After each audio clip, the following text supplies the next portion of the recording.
नमस्कृत्य नरं चैव नरोत्तमं देवीं सरस्वतीं व्यासं ततो जयमुदीरयेत्।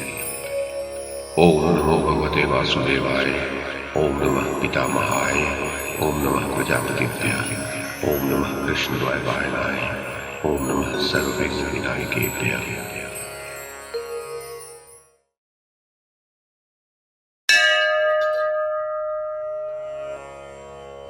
संजय ने कहा, महाराज धृतराष्ट्र, मदराज शल्य जब युधिष्ठिर को पीड़ा देने लगे, उस समय सात्विकी, भीमसेन, नकुल और सहदेव ने आकर शल्य को घेर लिया और उन्हें बींधना आरंभ कर दिया। भीमसेन ने शल्य को पहले 1 और फिर 7 बाणों से आहत किया। सात्विकी ने उन्हें 100 बाण मारकर सिंह के समान गर्जना की। नकुल ने 5 और सहदेव ने 7 बाणों से शल्य को बींधकर पुनः 7 सहायकों से आहत किया। महाराज, इन महारथियों से पीड़ित होकर भी शूरवीर शल्य रण में डटे रहे। उन्होंने सात्विकी को 25, भीमसेन को 73 और नकुल को 7 बाणों से बींध दिया। उसके पश्चात सहदेव के बाण सहित धनुष को काटकर उसे 21 सहायकों से आहत किया। सहदेव ने भी दूसरा धनुष लेकर अपने मातुल को 5 बाण मारे, फिर 1 बाण से उनके सारथी को बींध दिया। उसके पश्चात पुनः 3 बाण मारकर शल्य को पीड़ित कर दिया। तदनंतर भीमसेन ने 70, सात्विकी ने 9 तथा धर्मराज ने 60 बाण मारे। फिर शल्य ने भी प्रत्येक को 5-5 बाण मारकर बींध डाला। महाराज, तब सात्विकी ने क्रोध में भरकर शल्य पर तोमर का प्रहार किया। भीमसेन ने सर्प के समान नाराज चलाया। नकुल ने शक्ति छोड़ी और सहदेव ने गदा तथा धर्मराज ने शतघ्नि का वार किया। इस प्रकार 5 वीरों के चलाए हुए 5 अस्त्र एक ही साथ शल्य की ओर छूटे, किंतु शल्य ने अपने शस्त्रों से मारकर उन सबको पीछे हटा दिया और सिंह के समान गर्जना की। शत्रु की यह गर्जना सात्विकी से नहीं सही गई। उन्होंने 2 बाणों से मदराज को और 3 से उनके सारथी को बींध डाला। तब शल्य ने क्रोध में भरकर पांडव पक्ष के उन सभी महारथियों को 10-10 बाण मारे। इस प्रकार शल्य के द्वारा बाधा पाकर वे महारथी अब उनके सामने ठहर नहीं सके।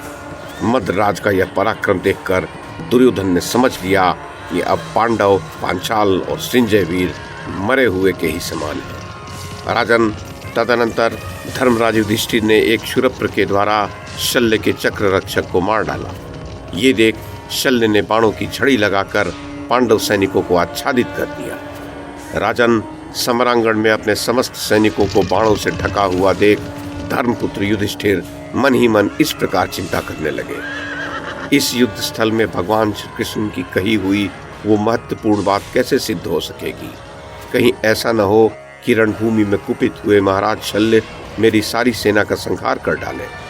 मैं, मेरे भाई महारथी सात्विकी तथा पांचाल और संजय योद्धा सब मिलकर भी मदराज शल्य को पराजित करने में समर्थ नहीं हो रहे हैं। जान पड़ता है ये महाबली मातुल आज हम लोगों का वध कर डालेंगे। फिर भगवान श्री कृष्ण की यह बात कि शल्य मेरे हाथ से मारे जाएंगे कैसे सिद्ध हो। महाराज पांडु के अग्रज महाराज धृतराष्ट्र, युधिष्ठिर इस प्रकार विचार कर ही रहे थे कि अश्वों, गजों तथा रथियों की सेना के साथ पांडव सैनिक वहां आ पहुंचे और मदराज को सब ओर से पीड़ित करने लगे। किंतु मदराज शल्य ने पांडव द्वारा की हुई अस्त्र वर्षा को शांत कर दिया। उसके पश्चात हम लोगों ने राजा शल्य की बाण वृष्टि देखी। उनके बाण आकाश से गिरती हुई टिड्डियों के समान जान पड़ते थे।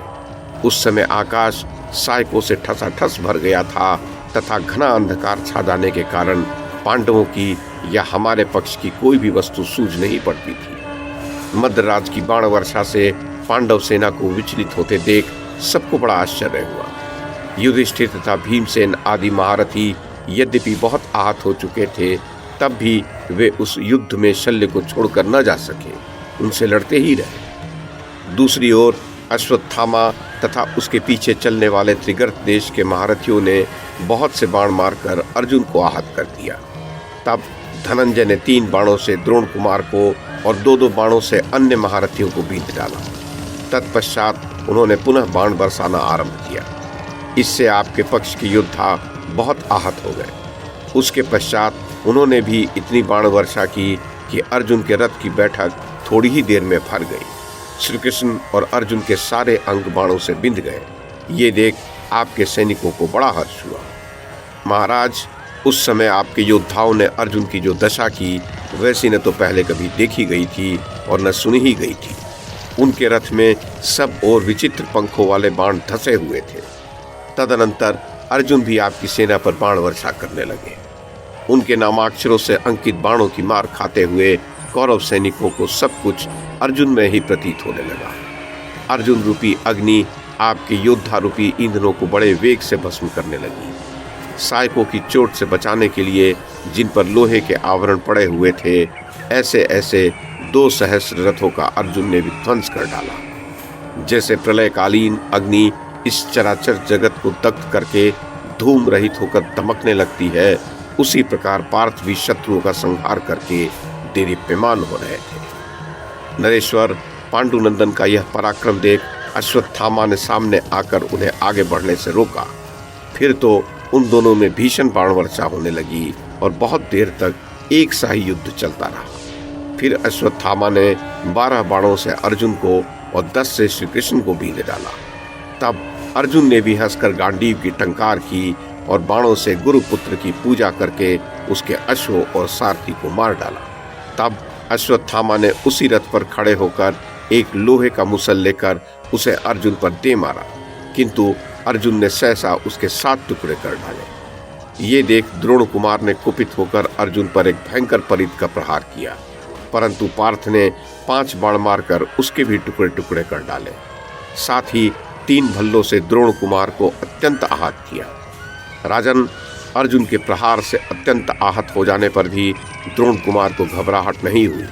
वो अपने पुरुषार्थ का भरोसा करके रण में डटा रहा और पंचाल देश के महारथी सुरथ पर बाणों की वर्षा करने लगा। सुरथ भी अश्वत्थामा की ओर दौड़ा और उसके ऊपर बाणों की बौछार करने लगा। ये देख अश्वत्थामा को बड़ा क्रोध हुआ। उसकी भौहों में 3 स्थान पर बल पड़ गए। तब उसने धनुष पर कालदंड के समान भयंकर नाराज चढ़ाया और उसे सुरथ को लक्ष्य करके छोड़ दिया। वो नाराज सुरथ की छाती छेद कर भीतर घुस गया और सुरथ प्राणहीन होकर पृथ्वी पर गिर पड़ा। वीरवर सुरथ के मारे जाने पर अश्वत्थामा उसी के रथ पर जा बैठा और संशप्तकों की सेना साथ लेकर अर्जुन से युद्ध करने लगा। उस अपराह्न काल अर्जुन का शत्रुओं के साथ महान संग्राम हुआ, जो यमलोक में आत्माओं की संख्या बढ़ाने वाला था।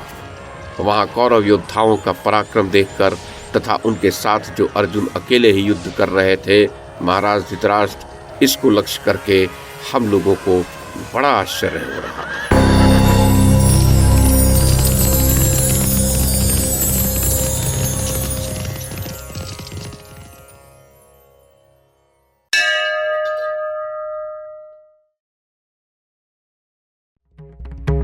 YouTube के माध्यम से महाभारत की कथा को एक श्रृंखला के रूप में प्रस्तुत करने का हमारा ये प्रयास यदि आपको सराहनीय लगा हो तो कृपया इस कड़ी को लाइक और शेयर करें, चैनल को सब्सक्राइब करें और बेल आइकन को दबाएं। साथ में अन्य लोगों को भी देखने के लिए प्रेरित करें।